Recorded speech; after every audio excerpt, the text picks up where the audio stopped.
Assalamualaikum warahmatullahi wabarakatuh. Ila hadrati sayyidina wa habibina wa syafi'ina Muhammadin sallallahu alaihi wasallam, wa ila arwahi abaihi wa ikhwanihi minal anbiya'i wal mursalin, salawatullahi wassalamuhu alaihi wa alaihim ajma'in, wa ala ali kulli wassahabati wal qarabati wat tabi'in wa tabi'it tabi'in bi ihsanin ila yaumiddin, wa ila arwahi walidina wa muallimina wa zawil huquqi alaina ajma'in, wa khususan ila hadrati al-alim al-alamah al-syekh Abu Abdullah Husain Nasir bin Muhammad Taib Al-Mas'udi Al-Banjari bisiril Fatihah. Alhamdulillah. Alhamdulillah rabbil alamin. Ar-Rahmanir Rahim. Maliki yaumiddin. Iyyaka na'budu wa iyyaka nasta'in. Ihdinas siratal mustaqim. Siratal ladzina. Bismillahirrahmanirrahim. Alhamdulillahi rabbil alamin, wassalatu wassalamu ala ashrafil anbiya'i wal mursalin, sayyidina Muhammadin wa ala alihi wa sahbihi ajma'in. Subhanaka la ilma lana illa ma 'allamtana innaka antal alimul hakim. Qala rabbi syrah li sadri. Nabi Musa berdoa dengan berkata, wahai Tuhanku, lapangkanlah bagiku dadaku, wa yassir li amri, dan mudahkanlah bagiku tugasku, wahlul 'uqdatam min lisani, dan lepaskanlah simpulan dari lidahku, yafqahu qawli, supaya mereka faham perkataanku. Wala haula wala quwwata illa billahil aliyyil azim. Amma ba'. Alhamdulillah, kita sama-sama panjatkan syukur kehadраtillah subhanahu wa ta'ala yang dengan limpah dan kurnianya diizin oleh Allah subhanahu wa ta'ala pada kita pada malam ini untuk sama-sama kita duduk di dalam majlis ilmu, yakni pengajian berkitab kita, iaitulah kitab Usulut Tauhid. Moga-moga dengan pengajian ini akan menambah dan meningkatkan keyakinan dan keimanan kita kepada Allah Subhanahu wa ta'ala.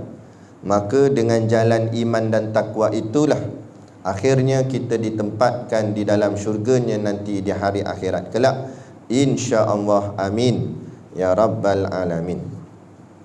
Yang saya hormati pengerusi masjid dan seluruh saf kepimpinannya, para imam, para bilal, tok-tok syiak yang tak dapat kita nak sebutkan namanya satu persatu, yang amat-amat disanjungi para asatizah, alim-alim ulama, tuan-tuan guru, ustaz yang mungkin hadir pada malam ini, mohonlah ditegur kepada hamba yang fakir dalam bidang ilmu ini, sekiranya apa yang disampaikan dan dikongsikan ada salah dan silapnya.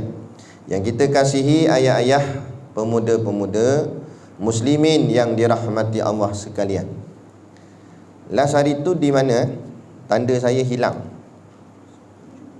Muka surat 7. Macam mana ayat dia bunyi sikit? Buku saya tak sama muka surat dia. Kat mana? Dan bermula yang ketiga.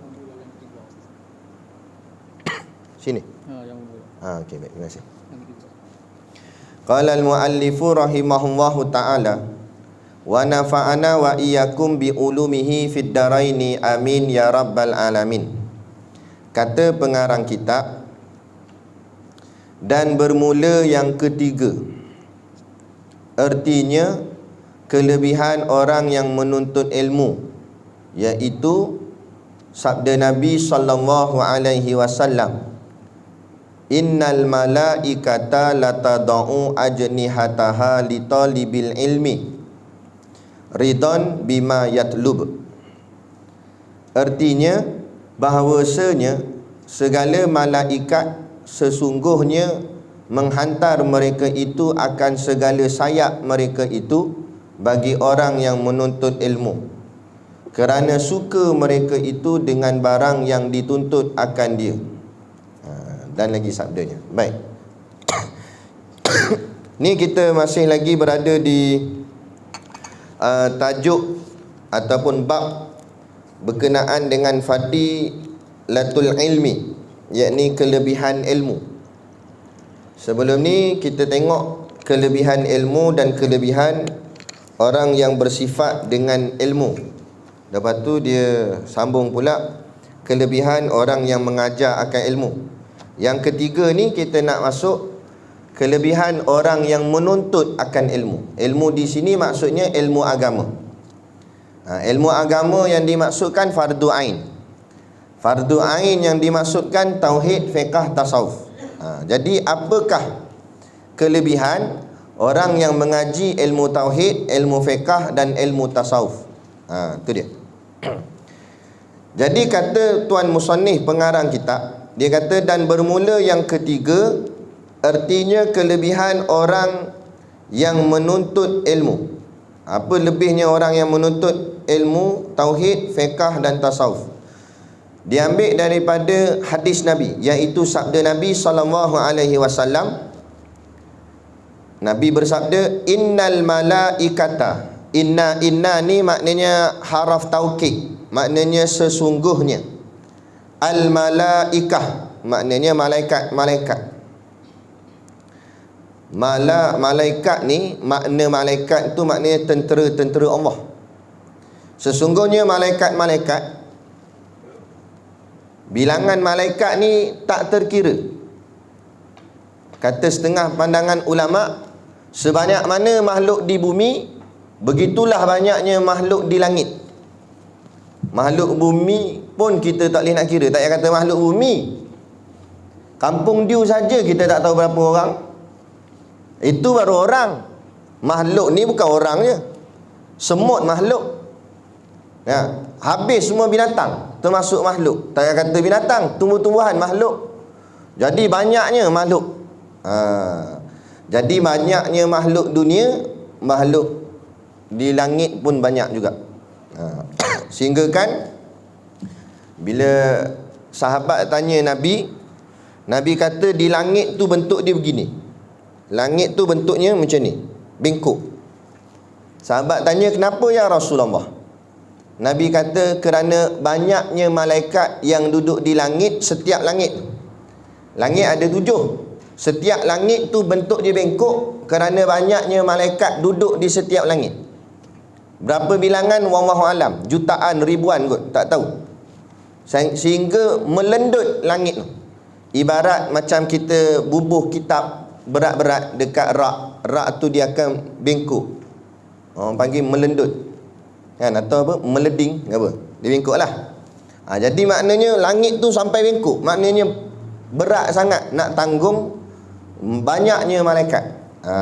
Jadi kata Nabi, sesungguhnya malaikat-malaikat Allah itu la tada'u, segala malaikat itu, kata Nabi, sesungguhnya menghantar mereka itu ajnihataha, akan segala sayap mereka itu. Maksud menghantar ni, mengembangkan sayapnya. Malaikat yang banyak-banyak tadi tu, yang sampai kita kata tak terkira tu, buka sayap dia. Dia buka sayap dia. Kemudian apa jadi? Litalibil ilmi. Buka sayap pada siapa? Bagi orang yang menuntut ilmu. Ilmu di sini ilmu yang tadi kita sebut tu. Ridon bima yatlub, artinya kerana mereka itu, yakni malaikat itu, suka mereka itu dengan barang yang dituntut akan dia. Dia di sini orang yang menuntut ilmu. Mudah ringkasnya makna hadis ni kata, malaikat akan buka, akan kembangkan sayap kepada orang-orang yang menuntut ilmu. Lepas tu dia tanya pula, dah apa faedah dapat malaikat buka sayap? Kenapa? Jadi maksud buka sayap tu bukan saja buka sayap, memanglah tak ada apa-apa kalau sakat buka sayap. Tapi makna buka sayap tu, maknanya malaikat mendoakan pada orang yang menuntut ilmu ni. Itu maksud dia. Tafsir dia maknanya begitu. Maknanya malaikat ni kata, ya Allah, ampunkan dia, ampunkan Polan bin si Polan yang duduk dalam majlis ilmu ni malam ni. Nah, yang duduk dengar kuliah ni, sorang-sorang malaikat sebut. Ada ni malaikat kat atas ni, tapi Allah tutup hijab lah, tak nampak. Kalau nampak dengan saya lari. Nampak? Dalam mana kita kejut tengok besar duduk atas bumbung, tapi Allah tutup lah, tak nampak. Tapi ada. Ada sungguh kat atas. Dia tengok aja. Dia pun buka sayap. Masuk buka sayap tu dia doa, ya Allah, ampunkan dia, ampunkan dia, ampunkan dia. Tiba-tiba ada yang tidur. Tidur. Ampun jugalah, ampun dia juga. Nak kiranya tak kira siapa. Hatta bukan dia datang tu nak tidur. Lain lah, dia datang niat nak tidur, siap bawa bantal dengan selimut lagi. Dah dia tengah dengar tertidur. Nak macam mana? Letih penat kerja siang tadi. Nak dengar kuliah tapi terlelap. Pun diampunkan, pun didoakan oleh malaikat. Jadi tak rugi, datang lah. Betul ada orang tanya, dah kalau yang tengok kat live, yang tengok kat YouTube kan, dapat tak? Tak dapat. Sebab disebut di sini orang yang duduk di dalam majlis ilmu. Apa makna majlis? Makna majlis ni majlisun. Asal perkataannya jim lam sin jalasa. Jalasa tu makna duduk. Majlis dia masuk ke huruf mim ma. Maknanya tempat, isim makan. Maka jadilah tempat duduk. Jadi tempat duduk artinya orang yang duduk di dalam majlis. Duduk dalam majlis baru dikira orang yang dapat pahala majlis ilmu. Dan yang tengok kat live, tengok YouTube, itu dia bukan dapat pahala majlis ilmu, dia dapat pahala menuntut ilmu. Kita yang duduk sini dapat pahala majlis ilmu, lepas tu mengaji pula, 2 pahala, tambah lagi pahala menuntut ilmu. Jadi 2 pahala. Pahala majlis ilmu dapat, pahala menuntut ilmu dapat. Tu lebih. Tapi kalau tadi yang kata tertidur tu, dia dapat pahala majlis ilmu. Menuntut tak dapat sebab dia tak tuntut. Tidur tuntut je. Kan? Makna gitulah. Tapi okey tak? Datang kat dia. Jadi sebab tu saya pesan, kuliah online bukan kuliah asas. Live ni bukan asas. YouTube bukan asas. Itu alternatif. Alternatif ni maksudnya pilihan kedua. Kita nak pergi tapi ada kerja. Ada kerja bos suruh kerja malam ke apa, ada shift malam dan sebagainya. Kita nak pergi tapi tak boleh nak pergi. Baru boleh pakai alternatif. Alternatif ni maknanya pilihan kedua. Barulah boleh pakai main live, kod telefon, YouTube ke sebagainya. Tapi masjid tak pernah datang, duk main live gitu, tak boleh. Mana boleh gitu. Yang wajib kena hadir dulu, iaitu yang asas dia. Itu pilihan kedua je, live-live apa semua ni. Jangan jadikan live ni sebagai tunggak untuk pengajian. Tak boleh, kena hadir. Sebab fadilat dia lebih banyak lagi. Kan? Tengok muka guru secara betul-betul depan-depan pun boleh pahala. Tu. Baik. Jadi itu kelebihan orang menuntut ilmu agama ni, malaikat kembangkan sayap. Besar tak besar sayap ni, malaikat Jibril, ni kita sempena baru beberapa hari lepas Isra' Mi'raj kan. Malaikat Jibril pernah tunjuk kat Nabi rupa original dia.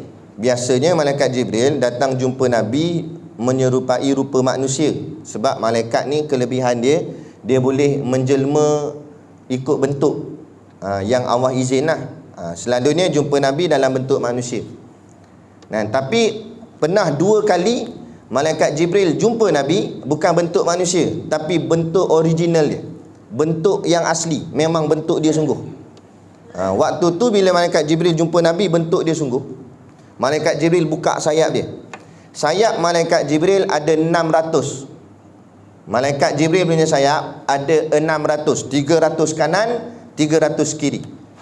Kemudian malaikat Jibril waktu tu dia buka sepasang. Satu kanan, satu kiri je dia buka. Lagi 299 dia simpan, tutup. Satu je dia buka. Satu yang dia buka tu, kanan dan kiri sepasang, tutup semesta alam. Tutup semesta alam, bukan tutup bumi. Bumi baru satu planet. Semesta alam semua planet. Semua planet tutup. Matahari habis tutup. Malaikat Jibril buka.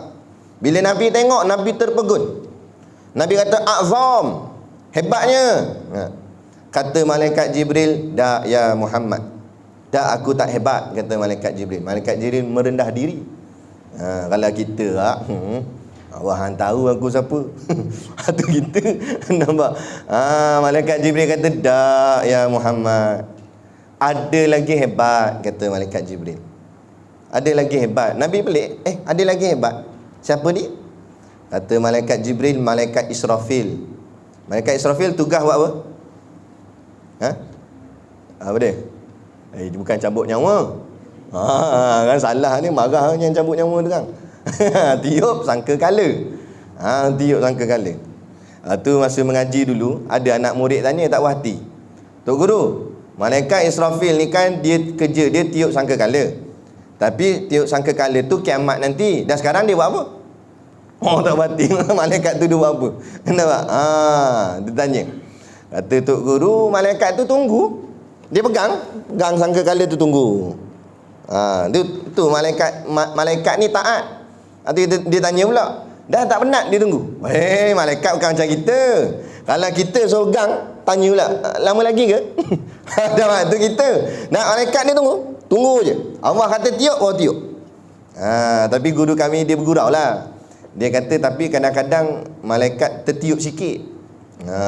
Bila tertiup sikit tu yang naik tsunami, gempa bumi. Tu baru sikit, kalau tiup semua habis.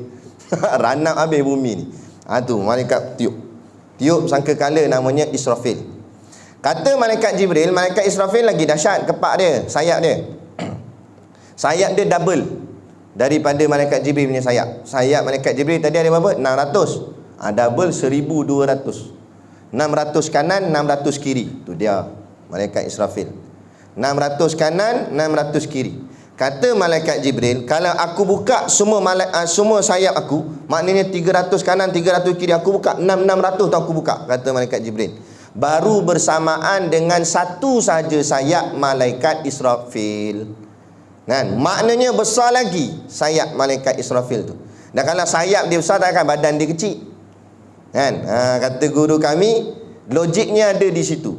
Bila Allah kata malaikat Israfil ni kerjanya tiup sangka kala, dan kalau sayap dia saja besar macam tu, malaikat Jibril tadi buka satu pun tutup semesta. Ini kan pula sayap malaikat Israfil ni, malaikat Jibril buka semua sayap dia 600, baru bersamaan dengan satu je sayap malaikat Israfil. Maknanya malaikat Israfil ni besar sungguh lah. Kalau malaikat tu besar, dia punya sangka kala agak-agak kecil ke besar? Kalau sangka kala dia besar, kalau setakat dia nak tiup bumi yang kecil ni macam ni, tu pum, hancur kan. Jadi tak pelik. Tu hebat malaikat. Besar-besar di alam sana tu, kita tak nampak je. Tu malaikat Israfil. Lepas tu Nabi takjub. Nabi kata, wah dahsyatnya, hebatnya malaikat Israfil. Kata malaikat Jibril, ada lagi hebat. Ada lagi hebat. Ada lagi hebat. Siapa pula? Tanya Nabi. Malaikat Jibril kata, malaikat namanya Hamalatul Arash. Malaikat penanggung arash. Dia kerja dia tanggung arash. Arash ni pula makhluk yang paling besar Allah cipta. Paling besar. Sahabat tanya ke Nabi, besar macam mana? Kata Nabi, arash ibarat padang pasir, kerusi Allah ibarat cincin. Kalau jatuh cincin di tengah padang pasir, agak-agak kalian jumpa tak? Nabi tanya sahabat. Sahabat kata, mana nak jumpa ya Rasulullah, cincin kecil jatuh tengah-tengah padang pasir, macam mana nak jumpa? Begitulah bandingan arash dengan kursi. Arash dengan kursi. Arash macam padang pasir, kursi ni macam cincin tadi. Tapi tak jelas lagi. Sahabat tanya, dah kalau bandingan kami? Nabi kata, kursi itu pula ibarat padang pasir, bumi ibarat cincin. Mana besar mana? Terlampau besar, susah nak bayang, memang tak terbayang dah. Cik sangat kita ni. Tu bumi. Bumi Nabi kata ibarat cincin, kursi Allah ibarat padang pasir. Tu bumi. Dah kita duduk dalam bumi. Lagi kecil kena nak. Cik macam corona, macam covid, kecil je halus, tak nampak. Lepas tu sombong cik. Nampak? Atu malaikat kat atas tu tengok kita. Dia tengok amboi, baru jadi exco, baru jadi YB, sombong dah. Kata malaikat tak apa. Tak mati tak apa, mati lagi siap. Jangan main-main dengan malaikat. Besar-besar atas tu. Cuma Allah hijabkan mata kita tak nampak. Tak dapat tengok. Tapi nanti di padang mahsyar, berlakunya hari kiamat sungguh, masa tu segala hijab ni sudah dibuka. Masa tu kita akan nampak malaikat-malaikat Allah. Masa tu tak ada siapa berani nak cakap besar dah. Tak payah kata YB, Agong Sultan senyap. Perdana Menteri lagi awal lagi senyap dah. Ada senyap nak bising apa ni, untung besar-besar atas tu semua duk tengok gini. Jangan sombong atas dunia je tak apa, nak sombong pi lah, sebab Allah tutup lagi, tak nampak lagi kan. Allahu akbar. Dia tak jumpa lawan dia lagi, tak apalah kan. Baru masuk sekolah contohlah, baru masuk sekolah, wah tunjuk taring dah, belagak lah. Dia tak jumpa lagi kepala gangster dalam sekolah tu. Kepala gangster tu kebetulan ponteng sekolah hari tu. Wah, dia tunjuk lagak hari tu. Nak kawan-kawan lain bagi tahu kat kepala gangster tu, ada budak baru masuk dah tunjuk lagak dah. Esok kepala gangster datang tengok badan tinggi ni besar. Dah dia nak cakap apa? Tak cakap apa dah. Nak kencing pun tersumbat. Nampak? Jangan main-main. Nak cerita ibarat contohnya begitulah. Sebab tu kita jangan rasa hebat pun kan. Tapi kalau manusia yang kerdil ni, kecil je manusia ni, tapi dia taat sungguh pada Allah, malaikat yang besar rasa malu dengan dia. Sebab apa? Sebab taat sungguh. Apa malaikat malu? Apa tak malunya? Malaikat boleh taat perintah Allah sebab malaikat tak ada nafsu, tak ada hasutan iblis. Tapi manusia ni kadang-kadang dia boleh jadi lebih hebat daripada malaikat, sebab manusia ni kadang-kadang dia boleh jadi baik dalam keadaan nafsu dia kacau dia, dalam keadaan iblis hasut dia, tapi dia boleh juga jadi baik. Maknanya kuat dia punya mujahadah. Itu yang menyebab malaikat jadi malu dengan dia. Lepas tu kita kena mujahadah untuk jadi manusia yang baik. Itu kata Tuan Husin Kedah, pengarang kitab yang sama kitab kita mengaji malam ni, tapi dalam kitab yang lain dia sebut, dalam kitab Bidayatul Talibin. Dia kata kadang-kadang manusia itu boleh jadi lebih hebat atau lebih baik daripada malaikat. Tapi kadang-kadang juga manusia itu boleh jadi lebih setan daripada setan. Lebih jahat daripada setan. Sampai setan pun terkejut. Setan pun tanya balik, dah siapa setan? Aku ke dia? Ada. Jahat-jahat setan sebut nama Allah lari dia. Takut setan dengan Allah. Tapi ada tak manusia sebut nama Allah, tak lari dia.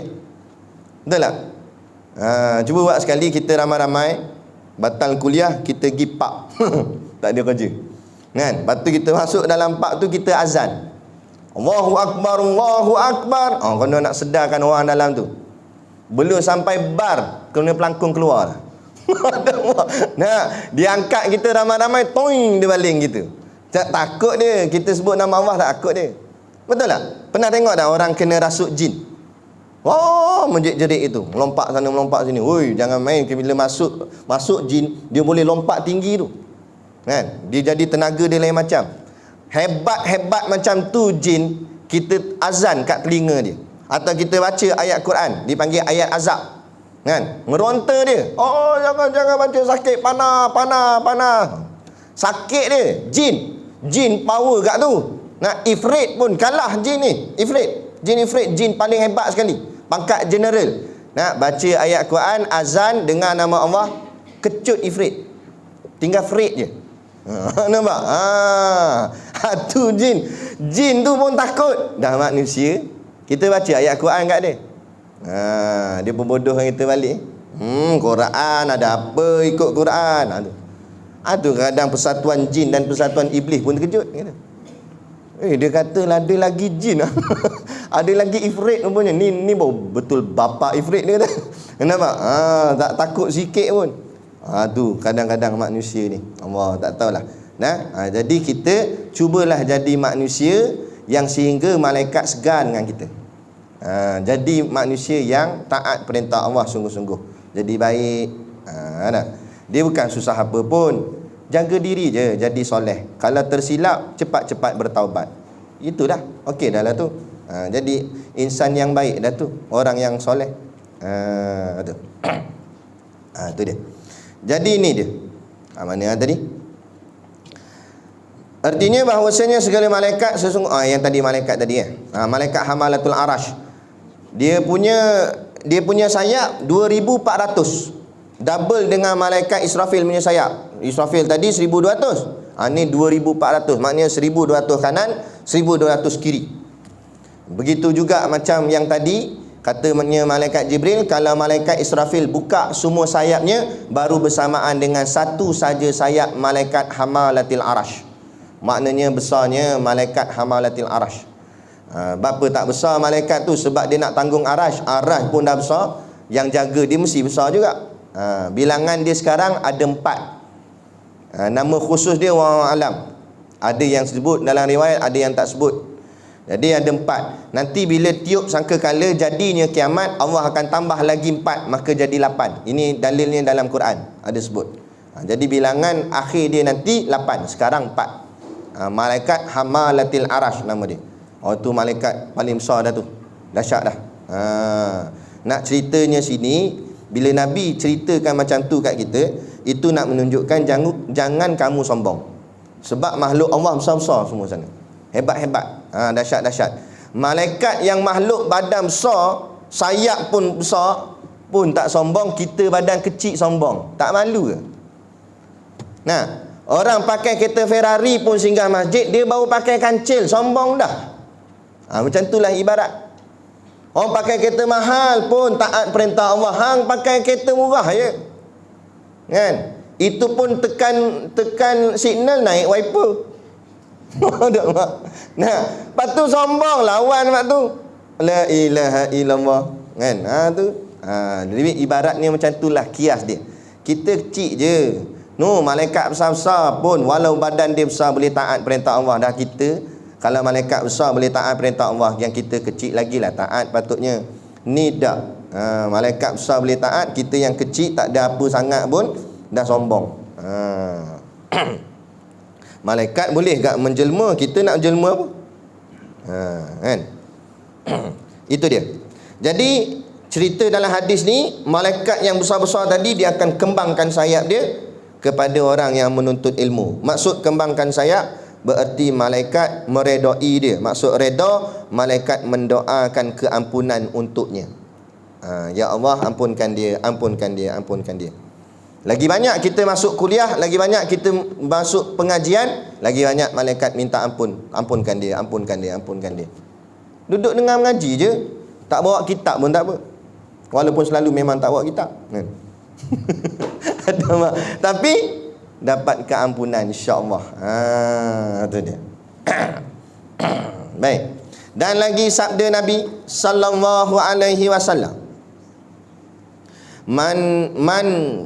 Man salaka tariqan yabtaghi fihi ilman sahalallahu lahu tariqan ilal jannah wa innal alima la yastaghfiru lahu man fis samawati wa man fil ardi hatta al hitani fil ma'i. Au kama qala. Mafhum hadis? Barang siapa, artinya, arti hadis, barang siapa berjalan ia akan satu jalan. Ni man tu siapa? Salaka tu jalan, tariqa lorong ataupun jalan dia. Jadi barang siapa berjalan ia akan satu jalan, ya bertari fihi ilman, jalan tu menuntut ia padanya akan ilmu. Maksudnya tujuan dia keluar rumah tu, tujuan dia untuk menuntut ilmu. Tu maksud dia. Langkah kaki dia tu pergi ke masjid sebab nak menuntut ilmu. Start motor dia, pusing sport rim motor dia tu kerana tujuan nak menuntut ilmu. Maka apa jadi? Sahhalallahu lahu tariqan ilal jannah. Sahhala artinya mudah. Maka Allah akan memudahkan, maksudnya tu, maka Allah akan memudahkan lahu, la bagi hunya. Sahhalallahu lahu, maka Allah akan memudahkan baginya tariqan, yakni jalan, ila, kepada al-jannah, syurga. Maka Allah akan mudahkan jalannya kepada syurga. Mudah. Saya minggu lepas orang panggil ceramah Isra' Mi'raj di Lenggong, kampung Gua Badak, Lenggong. Ceramah Isra' Mi'raj malam tu maghrib. Lepas tu, ya, lebih kurang macam ni lah. Ada pakcik seorang tu duduk depan. Dia mengaji. Saya bawa lawak, dia gelak dulu. Kan? Lepas tu, esok subuhnya, sambung ke Masjid Jamek Lenggong. Masjid Jamek Lenggong. Tengok pakcik tu ada lagi. Dia nak lagi mengaji. Tadi malam tadi dah kat masjid lain. Lepas tu esok kuliah subuh, dia pi cari lagi. Dia duduk lagi depan dengar ceramah. Lepas habis kuliah tu, dia ajak saya pergi makan pula roti canai. Tapi dia tak makan. Dia kata tak apalah, saya dah berusia dah. Ustaz pun muda pergi makan, tak apa makan. Dia nak belanja. Makan. Sembang-sembangan dia nampak elok, ceria, tak ada apa. Lepas habis sesi kat situ, saya ada kuliah maghrib pula di Greek. Jadi nak teruskan perjalanan ke Greek pula. Jadi teruslah ke Greek. Sampai kat Greek tengah hari, waktu tu hari Jumaat. Sampai kat Greek tengah hari, berhentilah kat masjid nak sembahyang Jumaat. Dapat mesej kat telefon, pak cik yang makan dengan saya pagi tadi meninggal dunia. Tak ada nampak sakit apa. Nampak ceria je, bergelak dengan saya apa semua. Tak tahu tengah hari itu meninggal dia. Meninggal hari Jumaat. Allah. Tu kata. Ni. Allah mudahkan jalannya ke syurga. Sebab apa? Sebab menuntut ilmu. Okeylah tu. Catatan terakhir di roket atik ni tertulis, dengar kuliah maghrib dan kuliah subuh. Okey ya. Daripada kalau malaikat tulis, tengok wrestling. Tak nanya macam tu. Ni dengar kuliah okey. Ni macam malam ni. Bukanlah doa mati esok. Nampak? Tapi tulis. Dengar kuliah. Kan? Tu jangan main-main tu. Dengar kuliah saya pun boleh meninggal tu. Kan? Allah pilih dia. Padahal dia bukan ustaz, dia bukan ulama, bukan tok guru, tok imam pun bukan. Dia orang biasa je, datang masjid, dengar kuliah, sembahyang jemaah. Tapi Allah pilih dia meninggal hari Jumaat. Allah. Meninggal pula pukul 12.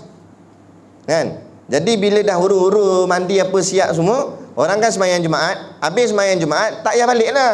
Tu imam umum dah, ni ada jenazah. Dapat penuh orang menyembayangkan, solatkan jenazah dia. Tak payah orang ramai dah ada dah. Senang. Tu kata, antara tanda-tanda mati husnul khatimah, orang yang solatkan jenazahnya ramai. Kalau kita tengok para alim ulama lagi dahsyat, sampai tak ada tempat. Itu tanda-tanda husnul khatimah, tanda-tanda mati baik. Tu.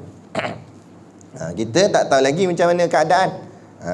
Jadi kita kena minta selalu pada Allah. Lepas tu istiqamah, duduk dalam pengajian. Ada majlis ilmu, hadir, dengar kuliah. Moga-moga sahhalallahu lahu tariqan ilal jannah. Moga-moga Allah akan memudahkan kita semua ni nak jalan kepada jalan syurga. Amin.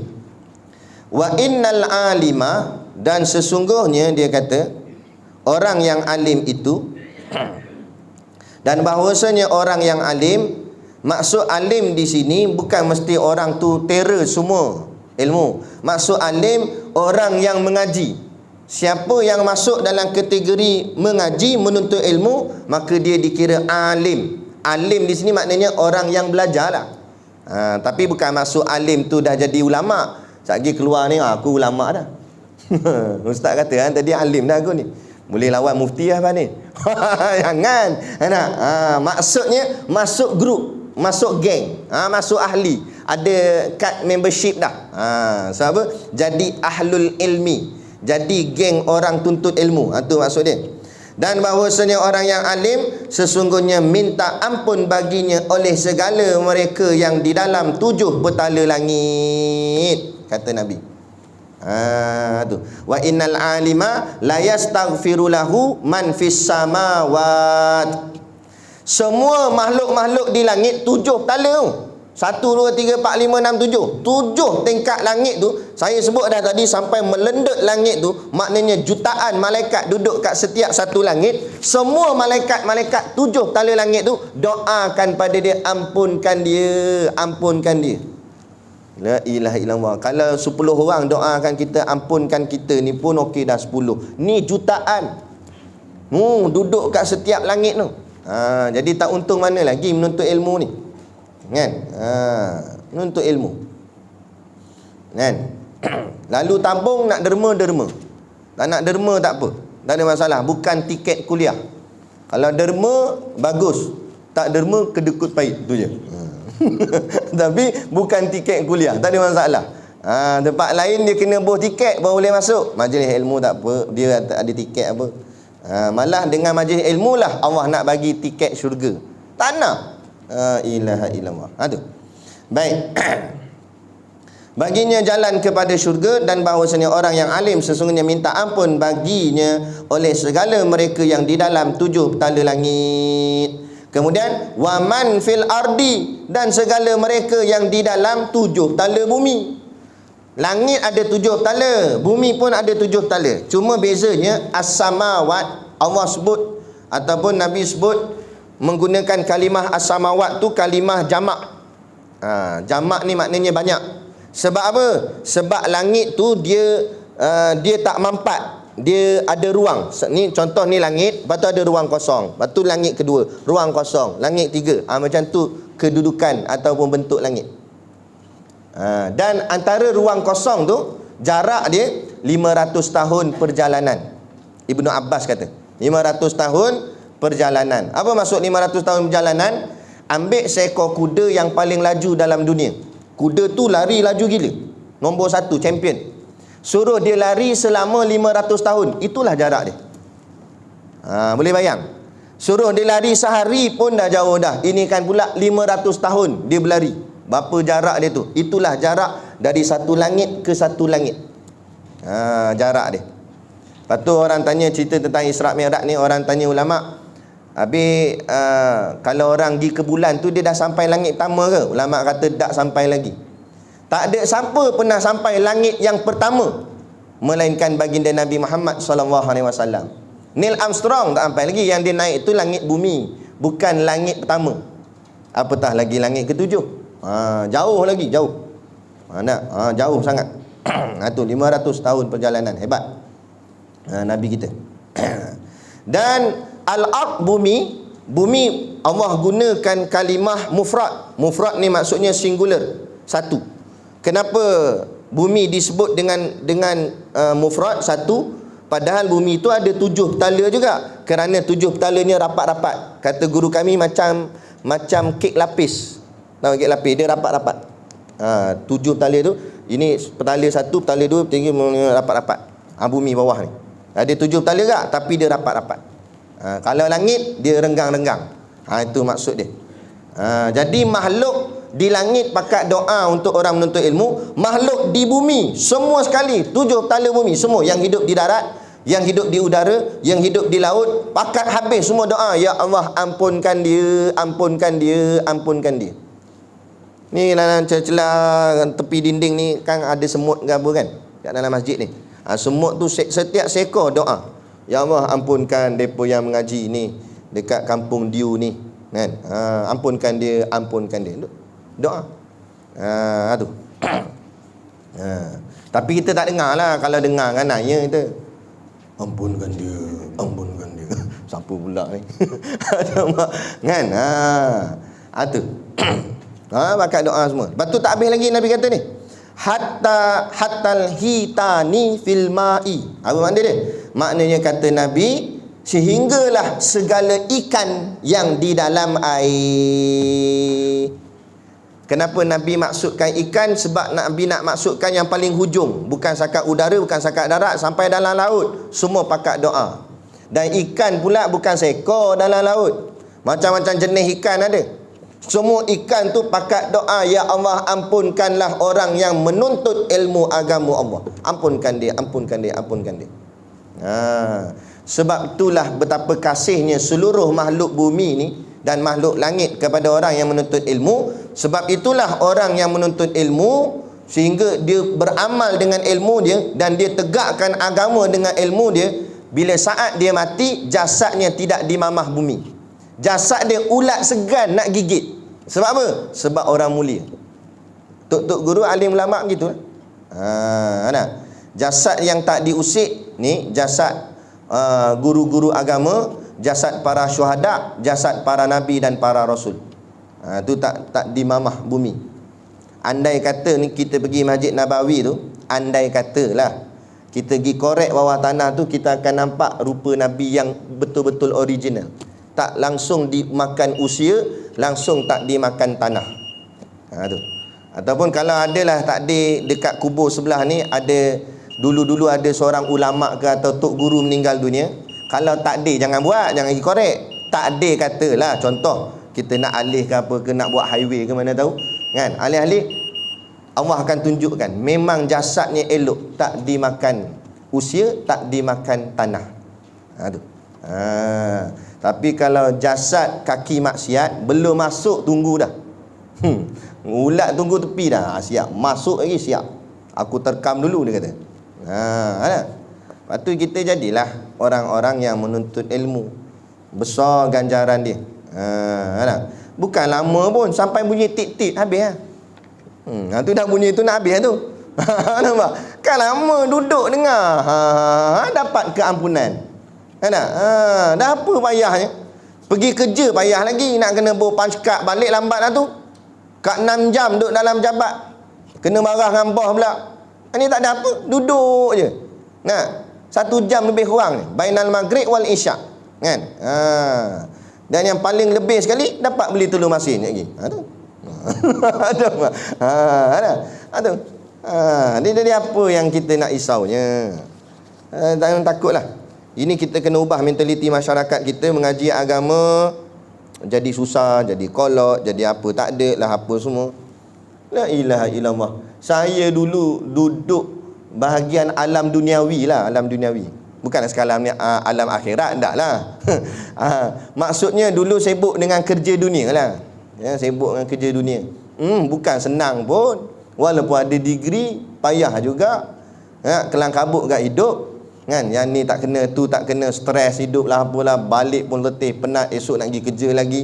Kan? Stres juga. Tapi bila berubah ke arah ni, ngaji agama apa semua ni, memanglah susah-susah juga. Nak ngapal ayat Quran, nak ngapal hadis, ngapal matan apa semua. Betul susah. Tapi dia jadi puas. Dia jadi hidup tu, life tu jadi sonok. Apa tak sonok? Allah tenangkan hidup kita. Sebab kita ikut jalan agama. Kenapa yang susah? Tak ada susah. Memang betul jadi ustaz gaji tak banyak, tapi rezeki insya-Allah banyak. Pergi makan orang bayar saja. Jenuh bila nak keluar duit nak bayar. Nampak betul sungguh. Kita tak minta, tak kata nanti tolong bayar tak. Kadang-kadang tu saya pergi ada satu masjid, kita ceramah. Habis ceramah, AJK tu bawa nak pergi makan. AJK tu dah standby dah duit. Kan? Kawan dia siku kaki dia, cukup dah. Kawan tu tengok, ada boleh. Dia nak bayar lah untuk kita. Kita tak kisah pun, tak minta pun. Kan? Tanya lepas tu dia pun bangun. Kita nak balik dah. Dia pun pergi kat kaunter. Tak apa cik, tadi meja sebelah tolong bayar dah. Masjid nak bayar pun masjid tak boleh nak bayar. Ada dah orang bayar. Aduh. Kan? Lepas tu orang masjid tu pun tanya, dah esok dia datang lagi tak?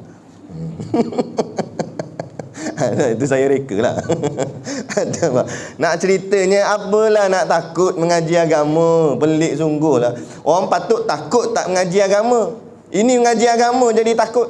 La ilaha illallah. Kena ubah. Kita ubah ni masyarakat kita. Tapi dah kurang dah fahaman macam ni.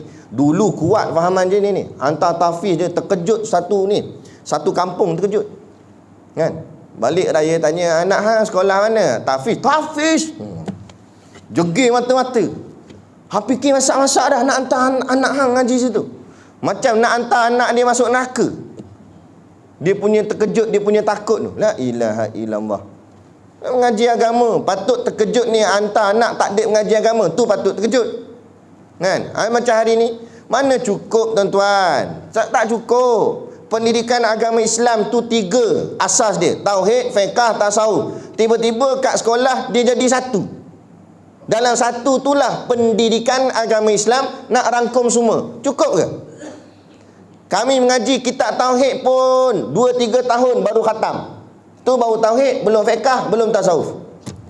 Ini baru belajar apa ni, satu pendidikan nak tu, satu subjek, kena nak pakai yang tu. Mana boleh pakai? Sebab tu akhirnya nak kerja hebat-hebat, jawatan tinggi-tinggi, master PhD, doktor, profesor, tapi dia tak faham agama dia sendiri.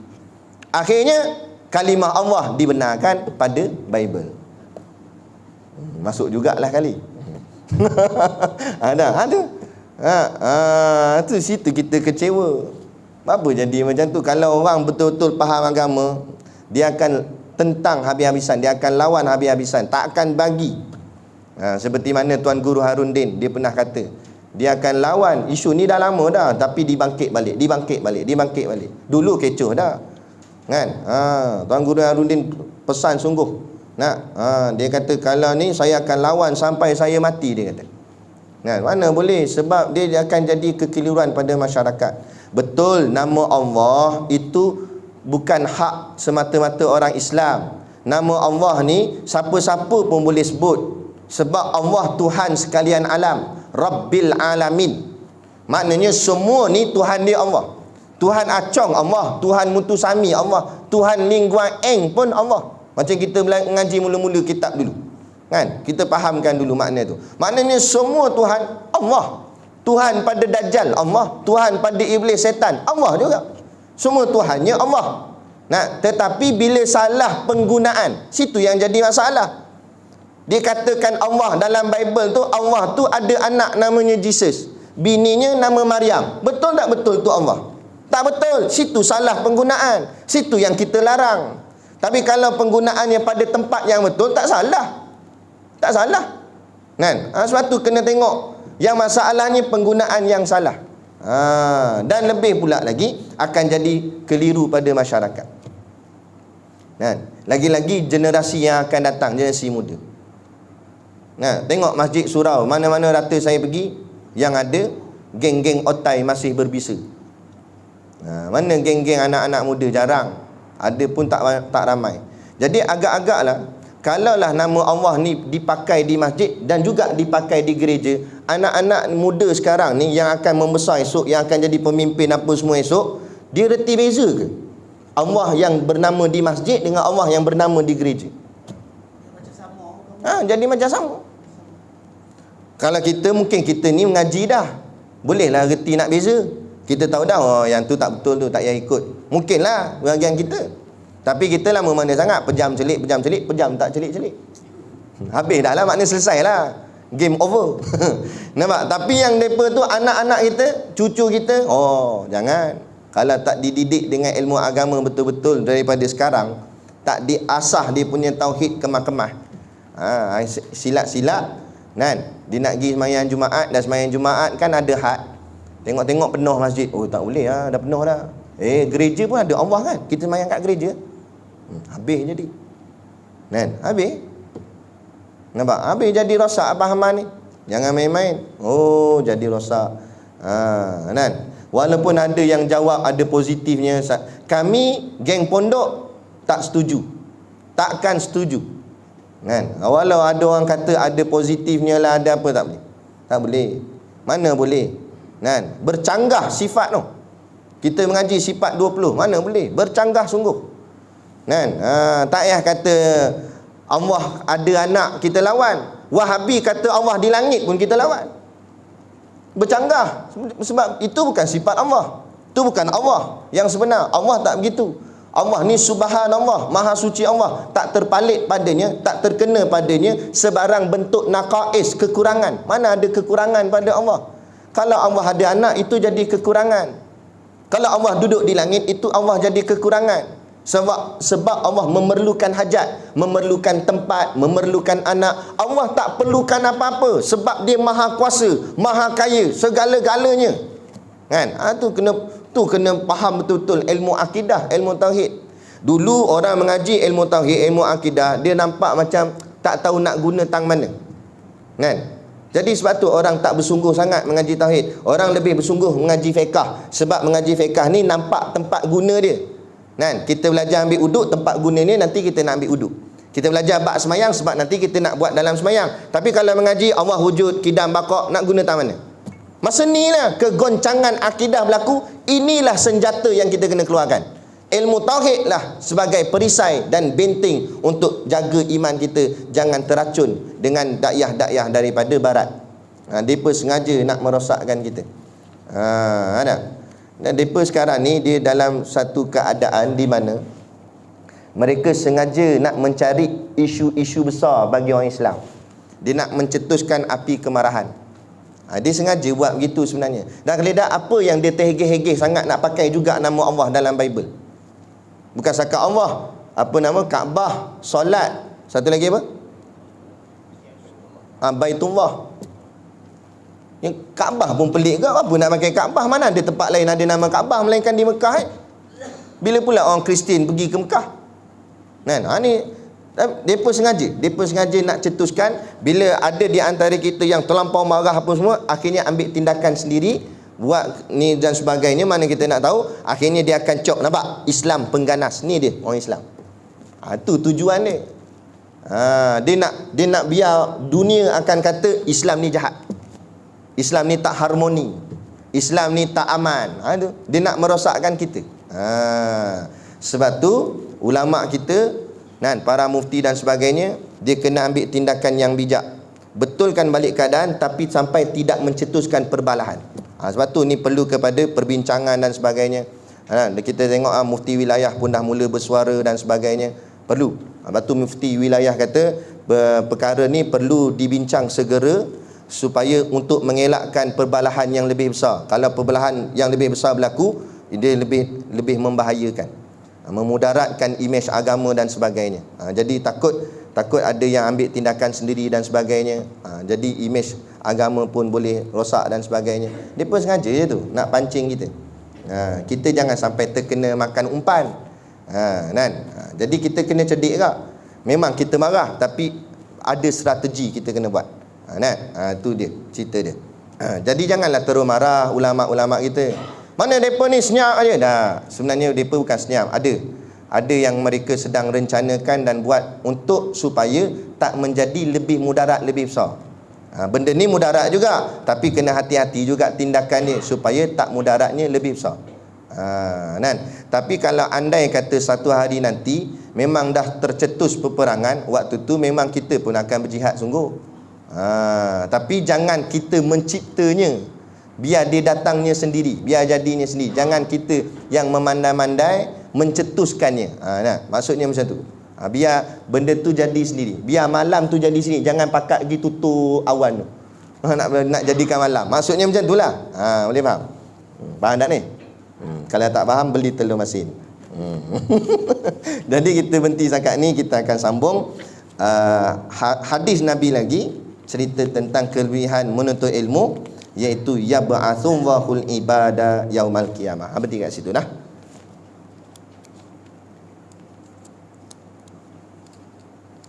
Jadi tak perlu risaulah, kita terus je ikut jemaah Islam yang ada. Ikut je, insya-Allah. Kita dipimpin oleh ulama-ulama yang takkan mendiamkan Islam dihina atau Islam dipijak. InsyaAllah. Kita yakin.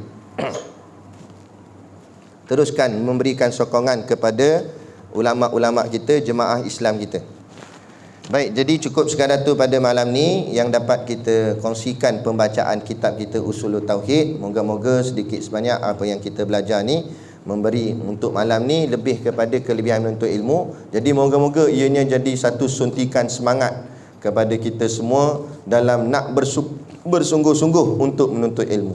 Jadi kita belajar, fadilatnya besar, fadilatnya, kelebihannya banyak. Lebih-lebih lagi, tak ada hadiah yang lebih besar melainkan hadiah diampunkan dosa. Betul tak? Kalau kita diberi rumah banglo 4 tingkat sekalipun, diberi kereta mewah yang paling mahal dalam dunia sekalipun, tapi dosa kita tak diampun, kita nak mana? Kita nak dosa diampun ke kita nak rumah besar? Kita nak dosa diampun, biar rumah kita kecil.